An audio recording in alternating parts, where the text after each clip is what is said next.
Nah, jadi ada tipe-tipe diversifikasi dalam perusahaan. Dan yang pertama itu ada single business firm.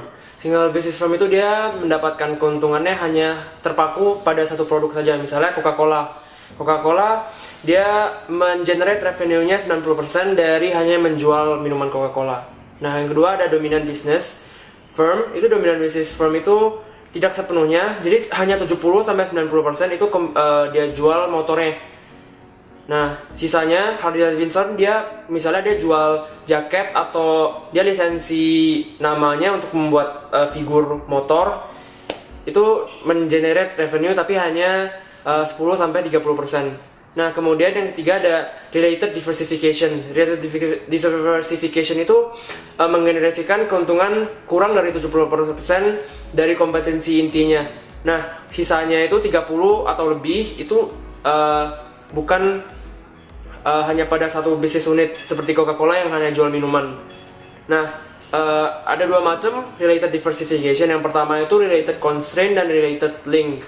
Related constraint itu semua produknya sejenis dan terbatas dan menggunakan teknologi dan distribusi yang sama. Misalnya Nike nih, Nike jual sepatu, dia nggak hanya jual sepatu, tapi dia jual yang sejenis juga seperti misalnya baju atau topi dan segala macam.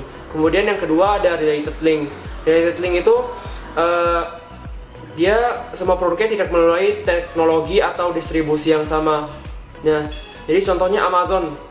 Amazon dia jual barang tidak hanya awalnya dia cuma jual buku, kemudian dia beda-bedain dan sampai sekarang dia jual banyak produk bukan hanya buku.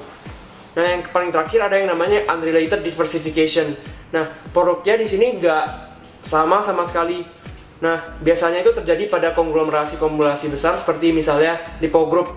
Lipo Group ada Hypermart, ada UPH. Itu kan dua hal yang berbeda. Nah, itu contohnya diversifikasi yang unrelated. Nah, yang kemudian saya akan menjelaskan mengenai leverage kompetensi inti untuk diversifikasi perusahaan. Nah, ini bisa dijelaskan dengan matriks kompetensi inti dan pasar. Dan matriks ini membantu manajer membuat keputusan yang strategis. Nah, kita bisa lihat di sini di kiri bawah ada leveraging. Di sini kiri bawah ada market yang existing dan core kompetensi yang existing. Nah, di sini manajer harus mencari strategi untuk meningkatkan core kompetensi dan marketnya di sini yang sudah eksis. Yang kemudian di kanan bawah ada core kompetensi yang sudah ada dan market yang baru. Nah, di sini dia harus mencari strategi untuk agar core kompetensinya ini yang sudah ada sekarang dapat diterapkan ke pasar yang baru ini. Nah, kemudian ada di kiri atas itu ada kompetensi yang baru tetapi market yang sudah ada. Makanya di sini manajer harus membuat core kompetensi yang baru ini sesuai dengan pasar yang sudah ada sekarang ini. Nah, kemudian yang paling terakhir di kanan atas itu namanya mega opportunities, di mana core kompetensinya baru dan marketnya baru. Oke. Nah, kemudian kemudian ada hubungan diversifikasi dengan performa perusahaan. Nah, diversifikasi ada dua akibatnya. Yang pertama itu diversification discount, di mana harga saham sebuah perusahaan menurun ketika dia melakukan diversifikasi. Nah, kedua ada diversifikasi premium, ini yang menguntungkan. Nah, diversifikasi premium itu harus dapat menciptakan economies of scale dan menambahkan nilai. Diversifikasi premium ini kalau terjadi pada saat ketika perusahaan melakukan diversifikasi, harga sahamnya naik. Nah, meningkatkan performa dengan strategi diversifikasi dapat dilakukan melalui dua cara. Yang pertama itu restructuring. Restructuring itu, nah seperti yang digambar, ada yang namanya cash cow, star, question mark, dan dog. Dog itu dimana pasarnya kecil dan pertumbuhannya juga kecil. Nah, biasa strateginya itu adalah untuk tutup. Kemudian ada cash cow. Cash cow itu adalah dimana marketnya tinggi, marketnya gede, tapi growth-nya rendah. Nah, strateginya adalah untuk hold, bertahan.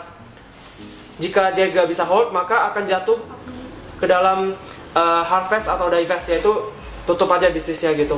Nah, kemudian ada question mark. Question mark itu dimana pertumbuhannya memang tinggi, tetapi market share-nya masih rendah. Jadi masih pelanggannya masih dikit gitu loh.